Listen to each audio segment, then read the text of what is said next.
아침에 제가 말을 많이 안 했나 봐요. 입이 안 풀려가지고 발음이 안 됩니다. 발음도 안 되고 자꾸 글자도 거꾸로 읽고 왜 그런지 모르겠습니다. 문장을 거꾸로 읽어요. 이상한 능력이 생겨가지고.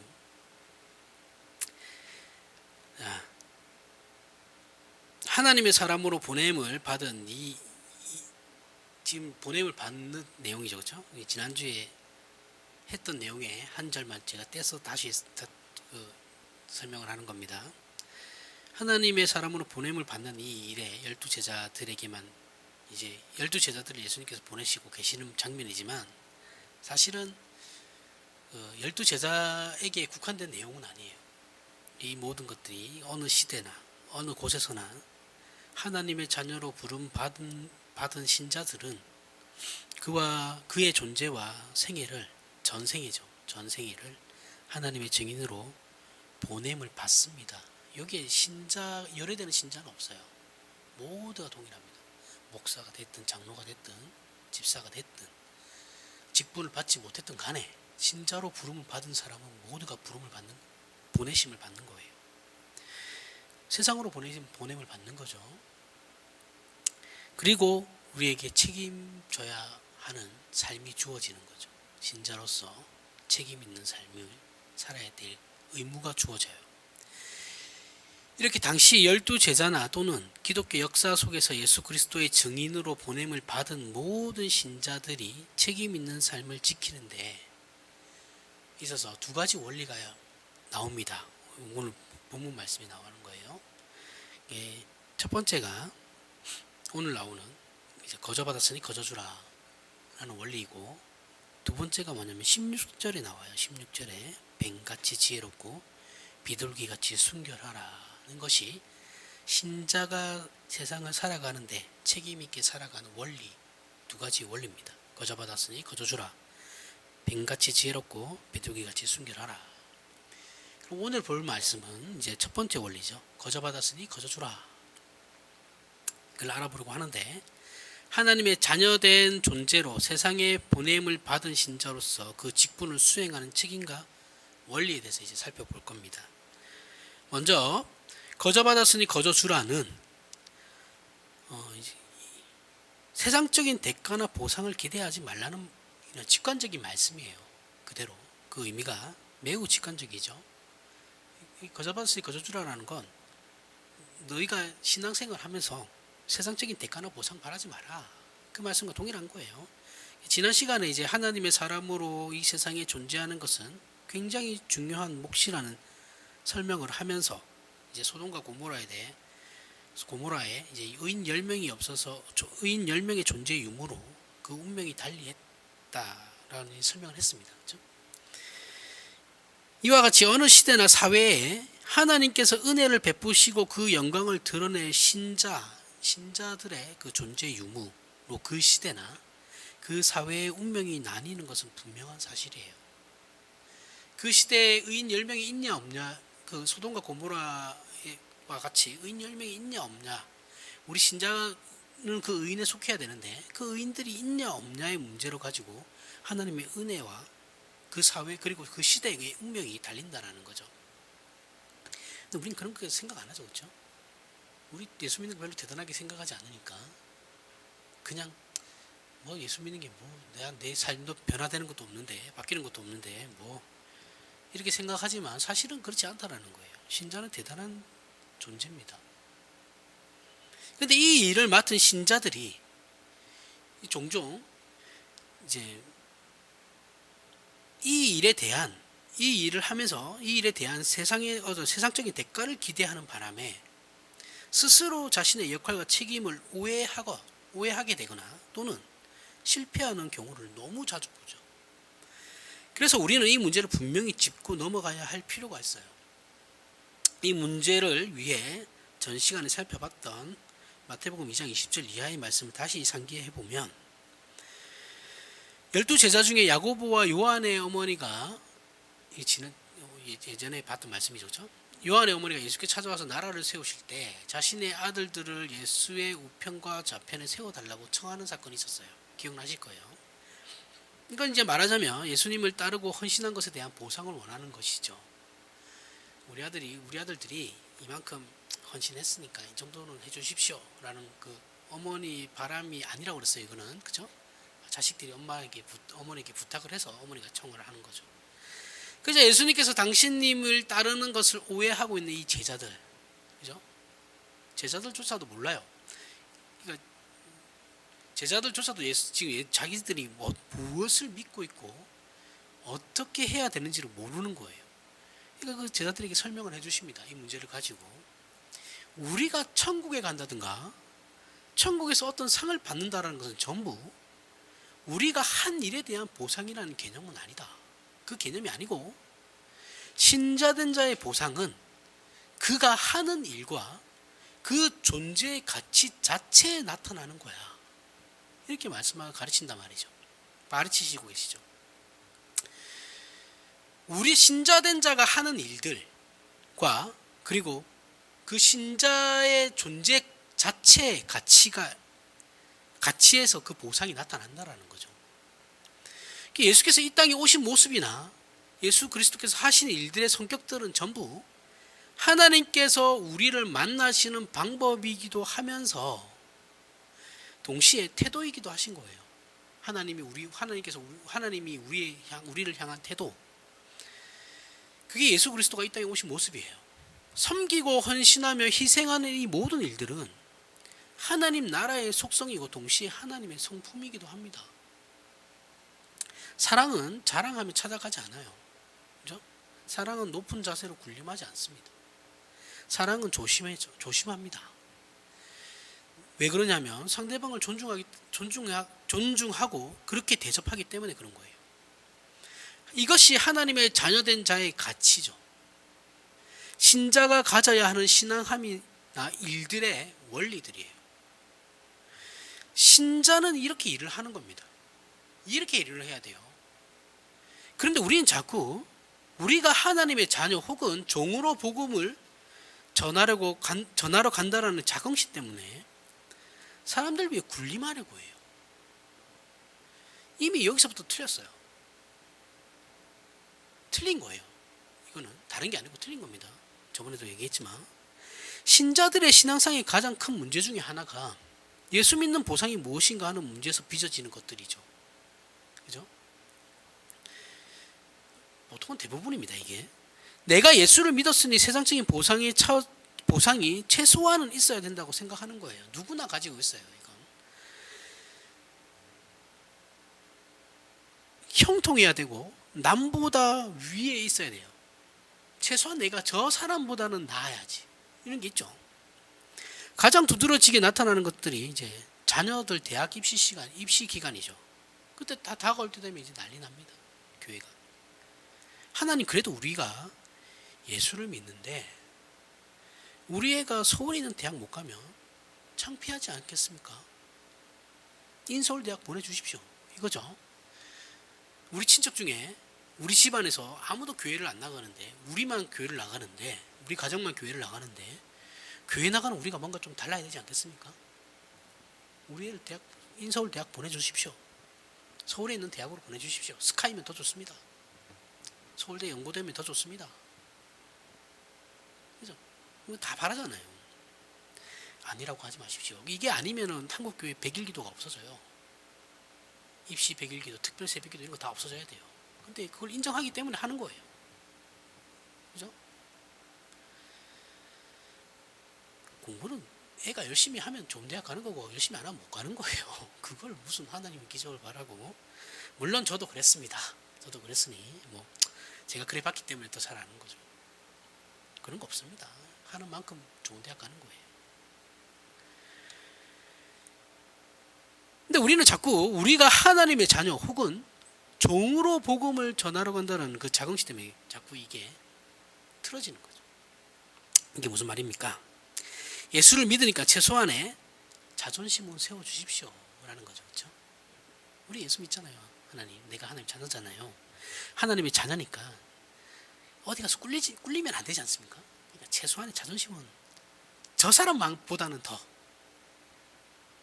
그 정도는 해주십시오. 큰 거 바라는 거 아닙니다. 이러면서 그죠?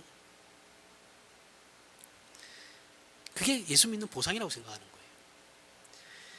하지만 성경은 그렇게 가르치지 않습니다. 예수님은 낮고 낮게 오셨거든요. 정말 낮은 자리에서 오셨어요. 마구간에서 태어나셨고 말구 위에 누우셨어요. 그리고 천한 사람들과 함께 있어서 아무도 귀하게 여기지도 않았습니다. 그죠? 예수님이 자란 곳은 나사렛이죠. 그죠? 지금 우리나라 옛날 같은 그 강원도 깡촌이란 말이죠. 나사렛에서 뭔 선한 것이 나겠냐. 그만큼 시골이라는 무시당했던 동네예요. 그런 곳에 자랐는데 누가 거들떠나 보겠습니까? 대단히 낮은 대접을 받았죠. 그 사회에서. 그러나 이런 예수님의 비하는 하나님께서 우리를 찾아오시는 사랑과 그 진심 때문에 그런 것이지, 하나님이 능력이나 예수님의 권세가 부족하기 때문에 그렇게 오신 게 아니다라는 거예요. 그죠? 하나님의 능력과 권세가 없어서 예수께서 그렇게 오신 것이 아니고, 하나님의 우리를 찾아오시는 그 사랑의 방법이 그런 식이라는 거예요. 힘이 없어서 그렇게 오신 게 아니다라는 거예요. 이렇게 함으로써 하나님께서 우리의 운명을 바꾸셨고 복되게 하시며 우리를 사랑하신 그 사랑을 결국에는 결과시키시는 거예요. 우리는 종종 세상적이고 세속적인 요구를 신앙적인 것으로 포장함으로써 문제를 일으키죠. 교회 개인적으로도 그렇고 개인적인 신앙에서도 그렇고 교회 안에서도 그렇게 문제를 일으킵니다. 내가 잘 되어야 하나님께 영광이 되고 내가 어느 정도의 지위에는 올라가야 복음을 전하는데 유리하지 않겠습니까? 이렇게 합리화를 시켜요. 그렇죠? 이런 발상들이 있어요.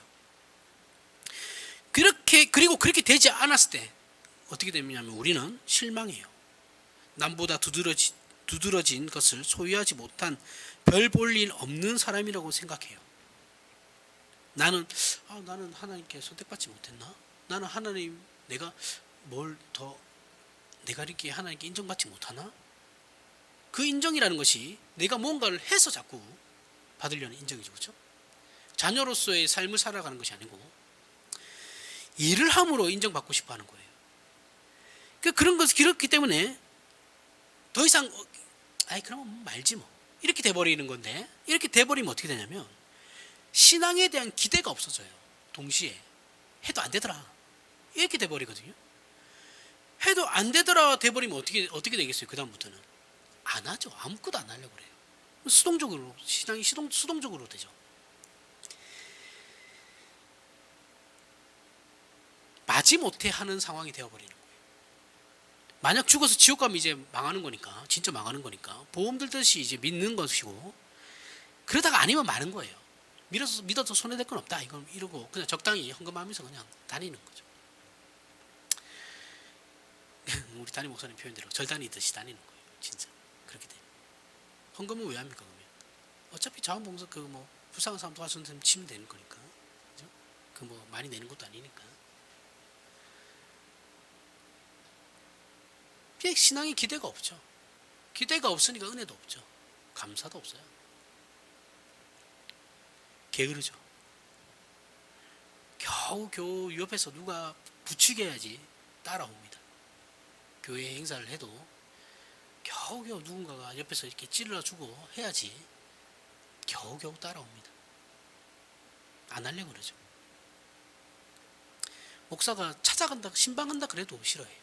그래서 학을 띱니다. 그거 아닙니다. 안 오셔도 됩니다. 목사가 집 구경하러 가나요? 그냥 어떻게 사나 궁금하니까 그냥 가는 건데, 목사가 할 일이 그거거든요. 교인들 신방하는 것도 목사가 할 일이에요. 그걸 학을 띄면서 싫어해요. 시킬까봐. 아무것도 안 시킵니다. 우리 교회는. 참고로. 이런 사람들에게 신앙적으로 살아라고 하면 뭐라고 하겠어요? 교회 이런 사람들이 교회 가면 이제 권사님들이 막 그러잖아요. 야, 열심히 좀 해 이러면서 좀 신앙적으로 살아봐. 그럼 그 사람도 대부분 속으로, 겉으로 말 못하죠. 예 하겠지만 속으로는 그죠. 내가 지금 이 꼬라지 가지고 내가 뭘 할 수 있냐 이렇게 얘기하겠죠. 내 코가 석자인데 내가 뭘 할 수 있어 이런 거예요. 이런 말이 이런 생각들이 이제 대본에 나오죠. 이 문제에 저변에 깔리는 생각이 뭐예요? 그러면 이 사람이 이렇게 생각하는 이유가 신자된 보상이 무엇인가에 대해서 오해하고 있기 때문에 그런 거죠. 그죠? 예수 믿으면 잘 돼야 되는데, 잘 된다고 해서 믿었는데 예수 믿어도 아무것도 안 되거든요. 바뀌는 것이 없어요. 오히려 손해보는 것 같아요. 내 시간 손해보는 것 같고, 내 물질 손해보는 것 같고, 안 참아도 될 것들 참아야 되고, 그죠? 근데 아닙니다. 우리 신자된 자들은 섬기고 희생하면서까지 하나님의 사람으로 존재하는 것이 책임이고 영광이에요. 영광이며 신자의 존재 가치입니다. 우리는 이것을 놓치고 있어요. 빌립보서 1장 12절부터 18절에 보면, 형제들아, 내가 당한 일이 도리어 복음 전파에 진전이 된 줄을 너희가 알기를 원하노라. 이러므로 나의 매임이 그리스도 안에서 모든 시위대 안과 그 밖의 모든 사람에게 나타났으니 형제 중 다수가 나의 매임으로 말미암아 주 안에서 신뢰함으로 겁없이 하나님의 말씀을 더욱 담대히 전하게 되었느니라. 어떤 이들은 투기와 분쟁으로, 어떤 이들은 착한 뜻으로 그리스도를 전파하나니, 이들은 내가 복음을 변증하기 위하여 세우심을 받은 줄 알고 사랑으로 하나, 그들은 나의 매임에 괴로움을 더하게 할 줄로 생각하여 순수하지 못하게 다툼으로 그리스도를 전파하느니라. 그러면 무엇이냐? 거칠애로 하나, 참으로 하나, 무슨 방도로 하든지 전파되는 것은 그리스도니, 이로써 나는 기뻐하고 또한 기뻐하리라. 아멘. 자, 바울은 지금 감옥에 갇혀 있어요. 옥에 갇혀 있습니다. 그런데 지금 당시 바울을 추종하고 그의 사역을 지지하던 사람들이 있었던 것에 반해 그를 시기하고 질투하는 무리들도 있었어요. 바울을 다 좋아하진 않았습니다. 모든 사람이. 교회 안에서도 바울을 싫어하는 사람들도 있었어요. 이게 이제 바울이 지금 증언하고 있는 내용이죠. 그래서 바울이 옥에 갇히자 이제 바울을 시기하던 쪽, 바울을 반대하던 그쪽 사람들이, 바울은 진정한 하나님의 종이 아니다. 그가 정말 하나님의 종이라면 하나님께서 왜 그를 옥에 가두었겠느냐, 이러면서 공격을 해요. 공격을 하고, 그리고 이들은 바울을 괴롭히기 위해서, 바울이 자신들의 행동을 보면서 괴로워하게 하기 위해서, 바울이 가짜라는 것을 증명하기 위해서 열심을 내서 복음을 전했어요. 그죠? 그 내용이에요. 그것이 이제 15절 상반절에 나와요. 어떤 이들은 투기와 분쟁으로 했다라고 하는 게 이제 그 말이에요. 그리고 17절에 그들은 나의 매임에 괴로움을 더하게 할 줄로 생각하여 순수하지 못하게 다툼으로 그리스도를 전파했다라고 합니다. 그죠? 이들은 바울을 속상하게 하려고 이렇게 한 거예요. 그러자 이번에는 바울의 지지자들, 바울을 지지하는 사람들이 그러한 것들을 보고 있으니까 너무 속이 상한 거예요. 속이 상하고 열이 받는 거죠. 그래서 저들도 지지 않으려고, 그들에게, 바울을 반대하는 사람들에게 지지 않으려고 15절 하반절부터 16절에 어떤 이들은 착한 뜻으로 그리스도를 전파하니 이들은 내가 복음을 변증하기 위하여 세우심을 받은 줄 알고 사랑으로 열심히 복음을 전했다라고 해요. 우리가 바울의 입장이면 미치고 환장할 노릇이죠. 그렇죠? 억울해서 팔짝 뛸 노릇입니다. 진짜. 자신은 분명히 하나님의 사도이고 하나님을 위해 일을 했는데 사도로서 인정받지 못한다면 정말 억울한 거죠. 그죠? 하지만 바울의 판단은 뭐냐면, 내가 오해받느냐, 내가 평가를 정당하게 받느냐는 아무런 문제가 되지 않는다라는 거예요. 않고 전파되는 것은 그리스도니 이로써 내가 기뻐한다라고 합니다. 내가 오해를 받든 내가 정당한 평가를 저들에게 받지 못하든 간에 어차피 전파되는 것은 그리스도니까 나에 대한 평가는 아무런 상관없다라는 거예요. 본인이 떳떳하니까 이런 말도 할 수 있는 거죠. 자, 이것이 세상적이고 세속적인 보상을 기대하지 않는 정당하고 참다운 신자의 자세이고 제대로 그 원리를 이해한 신자의 태도예요. 기독교 신앙 원리에 대해서 제대로 이해한 신자의 태도가 바울의 이 모습입니다. 이것만 가지고도 바울은 사도라는 것이 증명이 돼요. 자, 우리가 하는 일에 하나님이 증명되기보다는 우리가 증명되는 것을 우선시하죠. 내 이름이 드러나기를 원해요. 그죠? 자, 우리가 손해보며 손해보면서 하나님의 일을 하는 경우는 참으로 드뭅니다. 혹 손해보는 일을 해야만 하는 일이 발생했을 때, 그죠? 예를 들어서 교회가 어려워졌어요. 어려워져서 누군가는 희생을 해야 됩니다. 누군가는 희생을, 경제적으로 어려워졌다고 하죠. 물질적으로 어려워져서 누군가는 희생을 해야 돼요. 그러면 아마도 저는 특정인이 헌금을 특정인 혼자서 헌금을 내는 것에 대해서는 저는 찬성하지는 않습니다. 어려우면 십시일반 모아야 돼요. 모두가 동참해야 돼요. 한 사람이 특정인이 그 교회의 어려움을 해결하기 위해서 헌금을 혼자 내는 것에 대해서는 별로 건강한 교회가 되지 못합니다. 나중에 분명히 문제가 생겨요. 그러니까 그 어려운 문제를 타개하기 위해서 교회 사정을 교인들하고 다 설명하고 모두가 십시일반 모아서, 그래서 그 교회의 어려움을 헤쳐나가는 게 좋은데, 만약에 그랬든 간에 저랬든 간에 있는 사람은 더 내야 된다라는 부담감이 있죠. 그죠? 저 사람 잘 사는 거 다 아는데 똑같이 못 사는 사람이 잘 사는 사람 똑같이 내면 눈치 보이잖아요. 이게 거기에 대한 본인은 손해라고 생각이 있겠죠.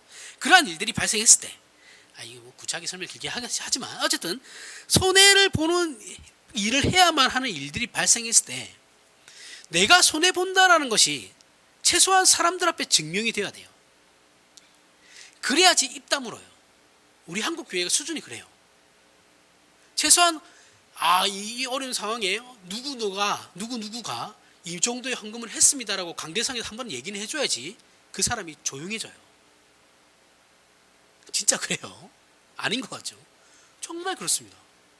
그 말 안 해주잖아요. 삐져요. 그 다음 주부터 교회 안 나와요. 그럼 목사가 또 달려가서 달래야 돼요.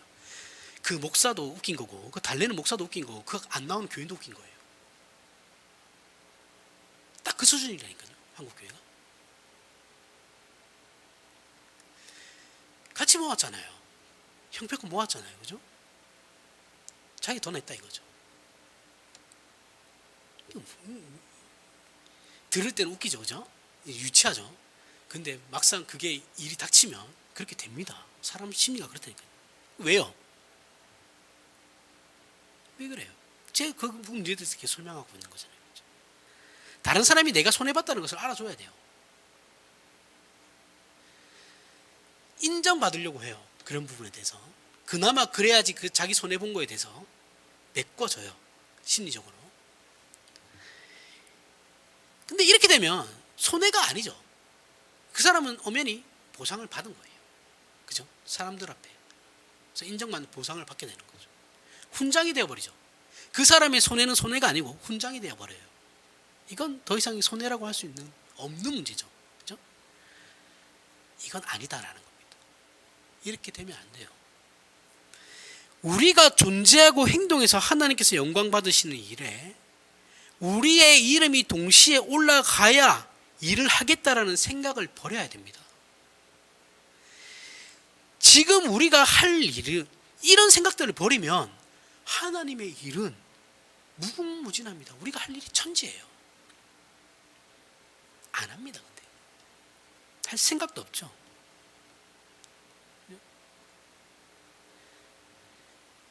우리는 신자는 참으로 귀한 존재예요. 그럼에도 우리가 신앙에 열심을 내지 않는 것은 우리가 하나님의 일에 열심을 낸 것에 대한 보상이 돌아오지 않기 때문이다라는 생각이 있기 때문이죠. 최소한 이 정도는 해줄 줄 알았는데 이 정도도 안 해주시더라. 그런 생각이 있기 때문이에요. 이것이 우리 신자들로 하여금 입을 다물게 하고 눈을 감게 만들고 귀를 막고 살게 하는 거예요. 그리고 마지못해 주일 예배 참석하는 겁니다. 진짜 끌려오듯이 끌려와가지고 우리는 우리가 얼마나 값이 존재인지를 몰라요. 이것은 앞에 마태복음 20장에서 얘기했듯이 하나님께서 한 영혼을 찾아가실 때 사랑과 섬김으로 찾아가신다는 것을 깊이 이해하지 못하기 때문에 그런 겁니다. 하나님께서 우리를 나에게 어떻게 찾아오셨나를 생각하지 않는 거예요. 잊고 있는 거예요.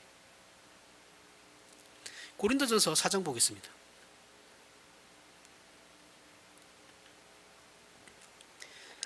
4장 6절부터 13절. 형제들아, 내가 너희를 위하여 이 일에 나와 아볼로를 들어서 본을 보였으니 이는 너희로 하여금 기록된 말씀 밖으로 넘어가지 말라 한 것을 우리에게서 배워 서로 대적하여 교만한 마음을 가지지 말게 하려 함이라. 누가 너를 남달리 구별하였느냐? 내게 있는 것 중에 받지 아니하는 것이 무엇이냐? 내가 받았은즉 어찌하여 받지 아니한 것 같이 자랑하느냐? 너희가 이미 배부르며 이미 풍성하며 우리 없이도 왕이 되었도다.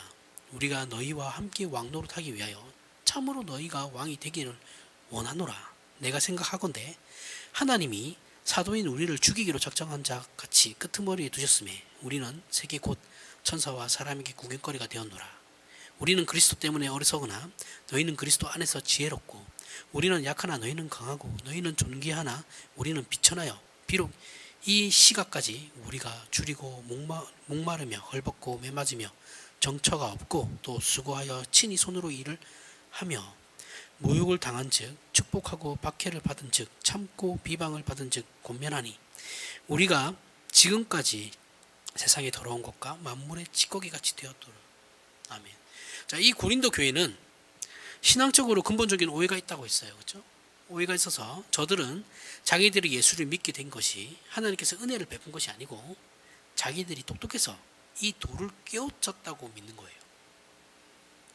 그리고 자신들이 예수를 믿게 된 것도 자기들은 어떤 존재들보다 고급하고 우월하기 때문에 하나님께서 자기들에게만 복음을 전하셨다라고 착각하고 있어요.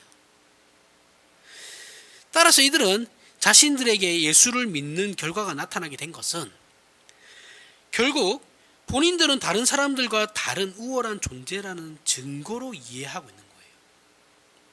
그래서 바울이 이 문제에 대해 고린도 교회를 꾸중하면서 그렇지 않다는 것을 설명하던 중에 너희들이 나로 인하여 복음을 받았는데 나는 못난 존재이다 라고 하면서 자신의 못남을 하나님께서 그의 쓰시는 종들을 어떻게 낮춰서 쓰는지를 봐라 라고 하면서 설명을 해요. 9절에 내가 생각하건대 하나님의 사도인 나를 죽이기로 작정된 사도인 우리를 죽이기로 작전된 자같이 끄트머리에 두셨음에 우리는 세계 곧 천사와 사람에게 구경거리가 되었노라. 이거 이제 제가 여러 번 설명을 했습니다. 그렇죠? 어때요? 당시의 로마 시대의 고대 사회에서는 전쟁을 하고 나면 이제 뭐 한다 그랬어요? 개선 행진을 하죠. 그렇죠? 그때 앞에 장군들이 있고 군인들 쭉 오고 맨 뒤에 이제 전리품하고 노예들이 온다 그랬습니다. 그 포로들은 이제 잡혀가서 바로 처형당하는 사람들도 있고 그 나라에 이제 왕족이면 다 처형당하겠죠. 왕족이면 처형당하고 귀족들은 이제 다 노예가 돼요. 그 노예가 될 사람들, 그 노예가 될 사람들처럼 하나님께서 우리 사도들을 그렇게 이 세상에서 취급하고 계신다라고 말하는 겁니다. 그러니까 내가 생각하건대 하나님의 사도인 우리를 죽이기로 작정된 자 같이 그 끄트머리 개선행진하는 그 맨 끄트머리에 두셨는데 그 죽기로 작정된 자들이라는 거예요. 하나님께서는 사도들을 세상이나 교회 안에서 이렇게 대접받게 만드셨다는 거죠. 예수 그리스도께서 이 땅에 오셔서 이런 대접을 받으셨거든요. 그죠? 동일하게 그런 대접을 받으셨어요. 그와 동일하게 하나님께서 자녀들, 특히 오늘날로 얘기하면 목사들이겠죠. 그죠? 목사들을 어떻게 대접하고 계시냐? 죽이기로 작전된 자 같이 끄트머리에 두셨다라고 하는 겁니다. 목사들이라고 특정 지었지만 사실은 모든 성도들이 똑같아요. 왜냐하면 목사는 교회에서나 세상에서 그렇게 취급받겠지만 교인들도 세상에 나가면 동일하게 끄트머리에 세워진 존재예요. 그런데 뭐가 잘 되는 게 복이라고 얘기하는 것이 어디가 도대체 맞다라는 거죠. 세상적으로 뭔가 잘 되는 것이 복이라고 바울도 지금 이렇게 얘기하고 있잖아요. 그 잘난 바울이에요. 다시 없을 바울이라고요. 이 세상에 다시 나타나지 않을 바울이에요. 이런 사람 없습니다. 이제 나오지도 않아요. 그럼 바울조차 자신의 존재가 노예 중에서도 맨 끄트머리에 세워진 존재라고 하는 천하디천한 그 자리에서 죽어도 뭐 한 변명조차 할 수 없는 그런 존재라고 하는데 뭐가 그렇게 우리는 잘나가지고 세상에서 어느 정도의 지위를 얻고 싶어하고 재물의 복을 얻고 싶어 합니까? 그렇게 얘기하지 않잖아요. 만물의 찌꺼기가 되었다 하잖아요. 세상 천사와 사람에게 구경거리가 되었고 세상의 더러운 것과 만물의 찌꺼기 같이 되었다. 여기 잘 되는 게 어디 있어요? 도대체 형통함이라는 게 도대체 어디에 나오냐고요. 그럼 하나님께서 왜 이렇게 일하시냐 이런 생각이 들죠. 그럼 하나님 왜 굳이 그런 식으로 일을 하십니까? 자, 하나님께서는 한 영혼을 굴복시킬 때 힘으로 부셔서 굴복시켜서 굴종하게 만드는 것이 아니에요. 그 영혼을 인격적인 존재로 대우하시면서 찾아오시는 거예요. 하나님 당신님을 겸손하게 낮추셔서 우리에게 찾아오실 때 매우 조심스럽게 찾아오시는 겁니다. 그 이유는 우리를 사랑하시기 때문에 그런 거예요. 사랑으로 대접하고 계시기 때문에 그런 겁니다. 여러분, 우리는 나라를 움직이는 모든 권력자들이나 재벌들이 기독교 신자라면 다른 사람들을 전도하는 데 더 유용할 것이다 라고 생각해요. 그죠? 이런 발상 때문에 내가 잘 되고 싶어 하는 것도 있죠. 아니에요. 절대 그렇지 않습니다. 만약에 이게 맞았다면, 이게 하나님의 방법이었다면 12제자는 로마 황실을 접수했어야 했어요. 그죠? 최소한 그들이 황제 자리까지는 아니더라도 로마의 권력의 핵심에는 들어갔어야 했어요. 아무도 그렇게 들어가는 사람 없습니다. 그죠? 다 그냥 죽었어요. 순교했어요. 나중에 국교가 되지 않았습니다. 그 국교 되면서 망했잖아요. 기독교가.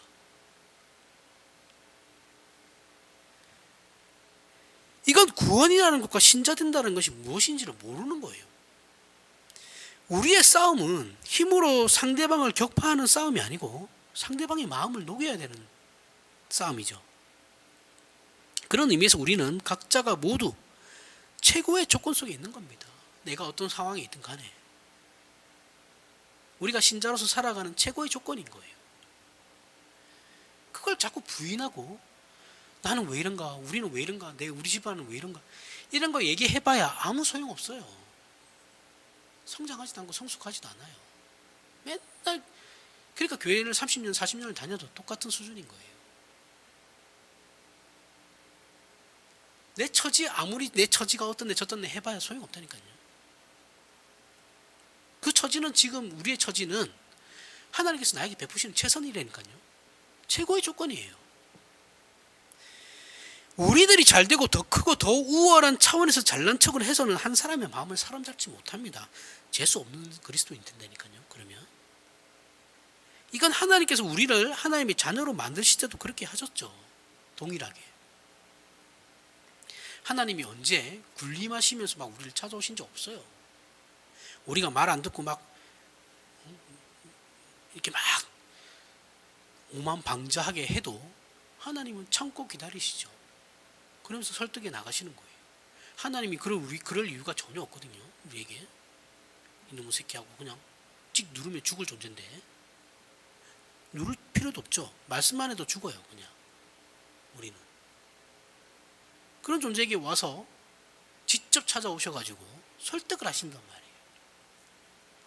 아니요, 그렇게 안 할 거예요 라고 해도 다시 돌이켜가지고 세워가지고 또 설득을 하시는 거예요. 그 작업을 계속 하시는 겁니다.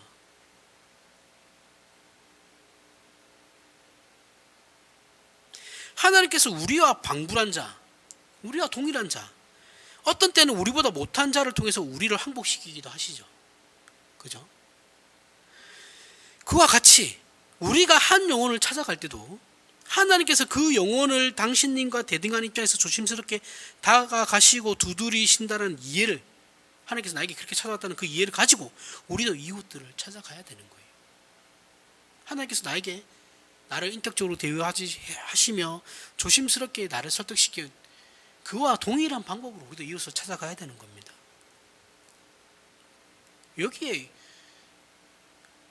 우리의 교만함이나 우월함은 설 자리가 없어요. 예수께서는 우리를 섬기러 오셨고 사랑하러 오셨습니다. 여기에 하나님의 모든 열심과 능력과 진심과 노력이 들어가 있는 거죠. 예수 그리스도가 세상 사람들이 볼 때는 실패한 것 같죠? 아니 그러면 죽으러 기껏 해가지고 그래 이제 시작하나 싶었는데 3년만 하다가 3년 만에 죽어버렸는데 이제 공생애를 시작하시고 3년 만에 겨우 3년 하다가 죽어 돌아가셨는데 그게 뭐가 성공한 거냐? 그런데 그 33년의 그 인생을 하나님의 모든 노력이 다 들어가 있다니까요. 우리가 볼 땐 짧은 인생인데 실패한 인생처럼 보이지만 거기에 모든 하나님의 열심과 능력과 진심과 노력이 다 들어갔다고요. 그렇게 일을 하신다라는 겁니다. 하나님께서 모든 것을 이런 방법으로 동일하게 우리에게 찾아오시고 우리 이웃들에게 찾아가시는 겁니다. 힘으로 찾아오시지 않는다고 하나님을 거부하면 그건 못난 것이죠. 그건 인간으로서 자격이 없어요. 힘으로 밖에 항복 못하는 존재라고 한다면 그건 사람은 아니에요. 짐승이죠. 약육강식이잖아요. 약육강식의 방식으로 힘으로 눌러가지고 그 사람이 항복한다라는 건 짐승들이 하는 짓이죠. 하나님께서 힘으로 찾아오시지 않고 나에게 힘을 맡기시지도 않았다는 것 때문에 예수 믿는 것이 재미없어라고 한다면 그 사람은 하나님이 누구신지도 모르는 거고 하나님이 우리를 어떤 존재로 만들었는지 이해도 못하고 있는 사람입니다. 그런 사람은 기계나 짐승에 불과해요. 사람은 힘으로 사람의 전인격을 항복시킬 수 없어요. 절대로 없습니다. 인간이란 훨씬 고급한 존재예요.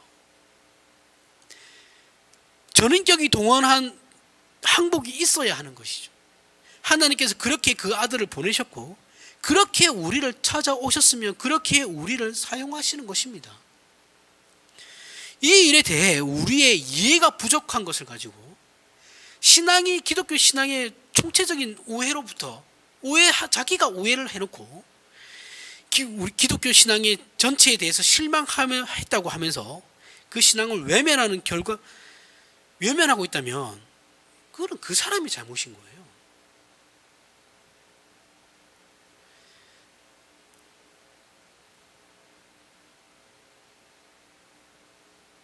우린 그런 잘못들을 지금 하고 있다고요. 본인이 잘못 알고 있으면서 기독교가 잘못됐다고 얘기하고 있어요. 이거 TV 같은 데 보면 이제 종교 얘기 한 번씩 나올 때 사람들이 그렇게 얘기하죠. 기독교에 대해서 오해하는 내용들이 너무 많은 거예요. 자신은 성경을 읽었대요. 읽었다고 성경을 아는 게 아니에요. 본인이 읽은 내용들이 무슨 말 하는지도 모르면서 그걸 가지고 막 얘기를 하는 거예요. 그러면서 기독교는 이상하다라고 얘기하죠. 최소한 다른 종교에 대해서 얘기할 때 그 종교에 대해서 잘 모르면 입을 닫는 게 좋습니다. 어느 정도 공부는 최소한 어느 정도 하고 와야죠. 이거는 우리 기독교도 마찬가지예요. 다른 종교에 대해서 얘기할 때 그 종교에 대해서 잘 모르면 그냥 조용히 하는 게 낫습니다. 하나님께서는 우리를 우리 스스로 만족하지 못하는 우리 자신의 모습 그대로를 이 인생 가운데서 풀어가시는 거예요.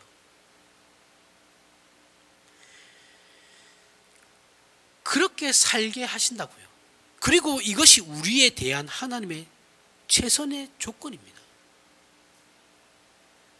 나는 왜 이렇게 살아야 됩니까? 라고 그 최선의 조건을 우리에게 주신 거라니까요. 하나님, 내 성격이 참 뭐 같아요. 저의 이런 성격들 때문에 다른 사람들이 힘들어합니다. 근데 문제는 뭐냐면요. 그런 모습들을 가지고 하나님이 그의 인생을 풀어간다니까요.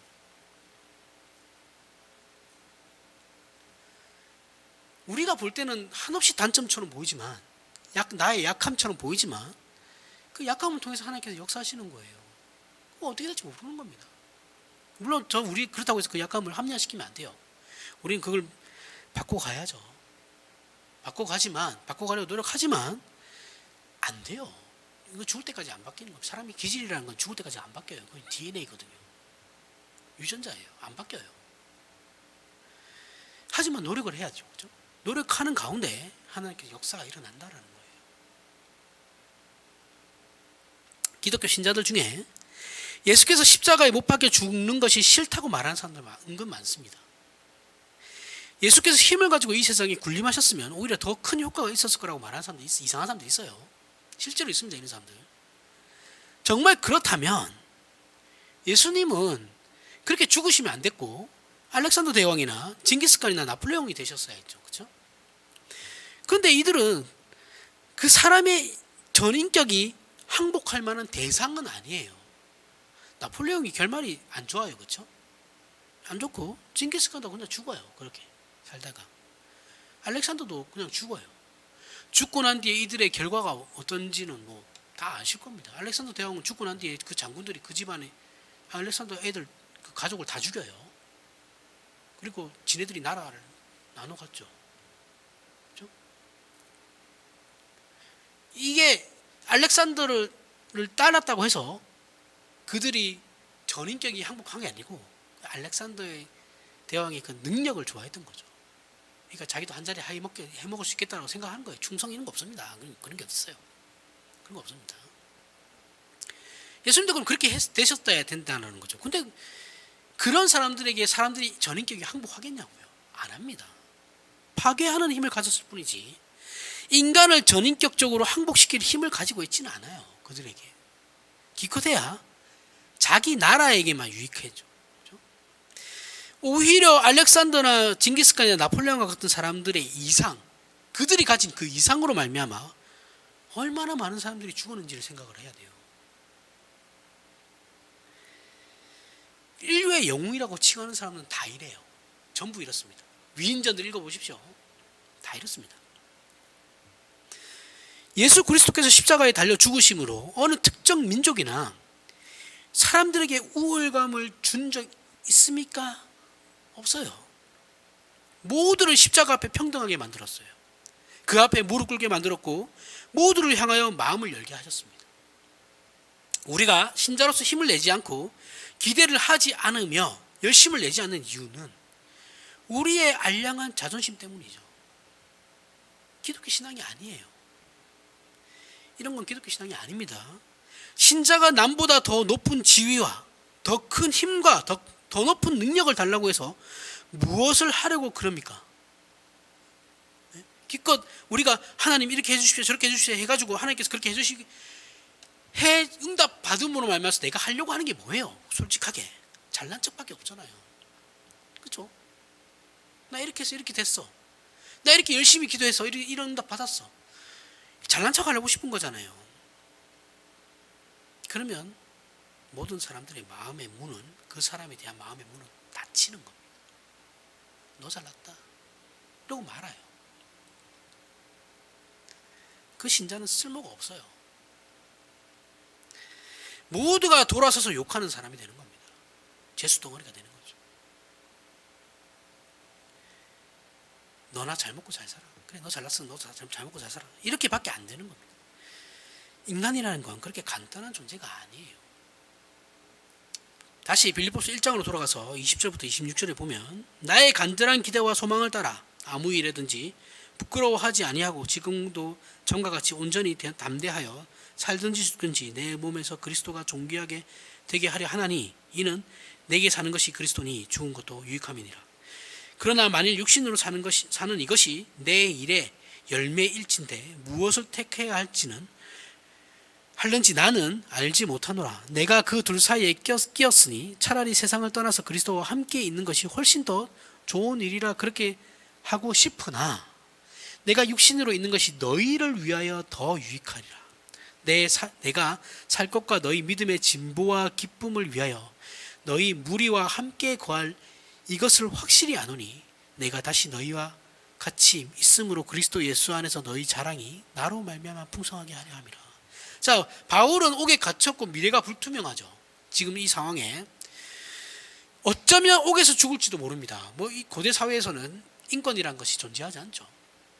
그래서 뭐 공정한 재판 같은 것도 없어요. 돈 있으면 살고 없으면 죽는 거예요. 그냥 이렇게 잡혀 들어가면 끝날 수도 있는 문제죠. 하지만 바울은 죽는 것이 그것은 겁나지 않는다 그래요. 오히려 그것이 소원이다라고 얘기하고 있죠. 차라리 세상을 떠나서 그리스도와 함께 있는 것이 훨씬 더 좋은 일이다. 그렇게 생각한다 나는. 이렇게 얘기하고 있죠. 그렇죠? 그런데 바울이 그 뒤에 뭐라고 하냐면 내가 육신으로 있는 것이 너희를 위하여 더 유익하리라. 근데 내가 살아야 할 이유가 있는데 나는 내 자신만 보면 난 죽는 게 더 좋은데 그럼에도 불구하고 내가 살아야 할 이유가 너희들 때문이야. 26절에 내가 다시 너희와 같이 있으므로 그리스도 안에서 너희 자랑이 나로 말미암아 풍성하게 하려 함이라. 자, 바울 본인은 살아있는 것이 더 고통스럽지만 자신이 살아있는 것이 이 편지의 수신자인 빌립보 교회에 더 유익하기 때문에 나는 살아야겠다라고 말하고 있는 거예요. 결론적으로 우리가 더 높아야겠고 더 가져야겠고 더 힘이 있어야 되는 이유가 무엇입니까? 무엇을 위해서입니까? 우리는 쉽게 하나님의 영광을 위해서라고 대답을 해요. 그렇게 배웠으니까요. 그죠? 말이라도 그렇게 하는 거죠. 그러나 오늘 여태껏 살아본 대로 하나님은 한 영혼을 찾아가시는데 군림하는 자세로 찾아가는 것을 원하시지 않으세요. 오히려 하나님께서는 섬기며 희생하는 낮은 자세로 찾아가기를 원하십니다. 그 이유는 사랑으로 그 사람의 마음을 녹여야 하기 때문에 그런 거예요. 그러나 우리는 이 일에 효율성이라는 명분, 효율성을 갖다 대죠. 우리는 구제를 하면서도 효율성에 대해서 얘기하고 사랑을 하면서도 효율성에 대해서 얘기해요. 그러한 명분으로 더 높고 더 가지고 더 유능해야 하나님 앞에 쓸모가 있다라고 우겨요. 계속 우깁니다. 사실 이 모든 것은 하나님을 위해서가 아니라 내 자신을 위한 것이죠. 입에 침이나 바르고 이런 말 하시라는 거예요. 하나님의 영광을 위했으면 남 모르게 하셔야죠. 아무도 모르게 하셔야죠. 드러낼 거 다 드러내놓고 얘기 안 해주면 섭섭해가지고 다음 주 교회도 안 나올 거면서 하나님의 영광을 위해. 이거는 앞뒤가 안 맞잖아요. 그렇죠?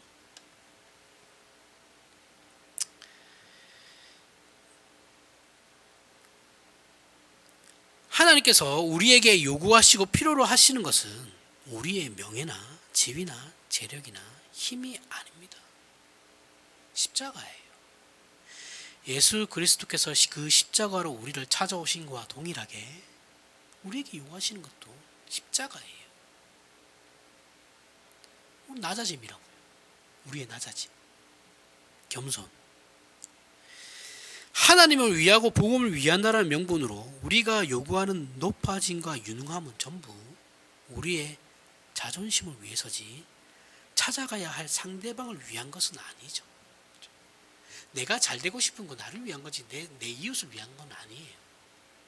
내 이웃을 위하면 내 이웃이 잘 돼야죠. 그죠? 근데 우리는 내가 잘 돼가지고 이웃을 도와주겠습니다. 이거잖아요.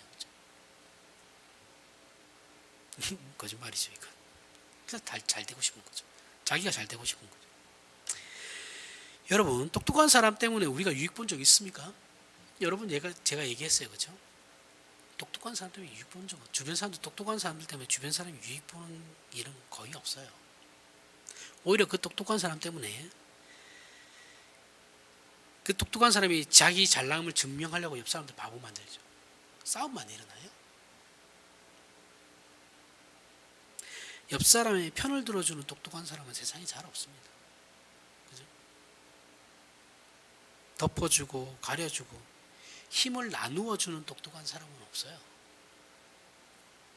우리에게 필요한 것은 똑똑한 것이 아니고 유능한 것도 아닙니다. 힘은 더더욱 아니에요. 우리의 마음속에 예수 그리스도를 보내신 하나님의 그 마음을 품어야 돼요. 서로 사랑해야 되는 겁니다. 하나님께서 찾아가라는 영혼에 대하여 우리는 기꺼이 헌신할 마음이 있어야 돼요. 내 거 다 챙기고 다 재고 못 찾아갑니다. 그런 거 그게 어떻게 찾아가요? 그렇게 남을 도와주는데 내 거 다 챙기고 남는 거 갖고 해주겠습니다 하면 할 사람 아무도 없어요.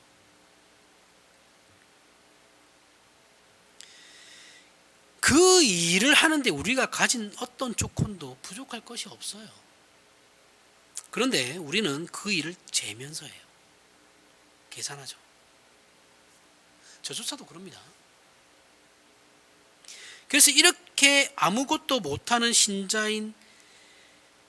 신자이지만 신자가 아닌 것도 아닌 이상한 존재가 되어버린 거예요. 그저 바람 부는 대로 물결 치는 대로 사는 사람이 되어버렸죠. 에이 몰라, 생각 안 할래, 머리 아파, 그죠? 그래서 진지한 얘기하면 되게 싫어하죠. 맨날 실없는 소리나 하고 무슨 영양가가 있어요 도대체 그게. 하나님께서는 우리를 여러 생산품 중에 하나로 만드시지 않으셨습니다. 다 각각 지명하여 부르셨고 그 이름을 기억하시며 우리를 눈동자같이 지키시며 그 머리카락을 세고 계세요. 우리가 해야 할 일은 진정한 하나님의 사람으로서의 본분과 자세로 돌아가야 되는 겁니다. 우리는 모든 것을 가진 자들이에요. 하지만 우리의 소원이 세상적이기 때문에 신자됨의 의미가 어떤 것인지 모릅니다. 쓸데없는 것을 제발 요구하시지 마시고 하나님의 자녀로서 우리의 충성과 충정과 깨우침과 진정한 헌신이 있기를 바랍니다. 기도하겠습니다.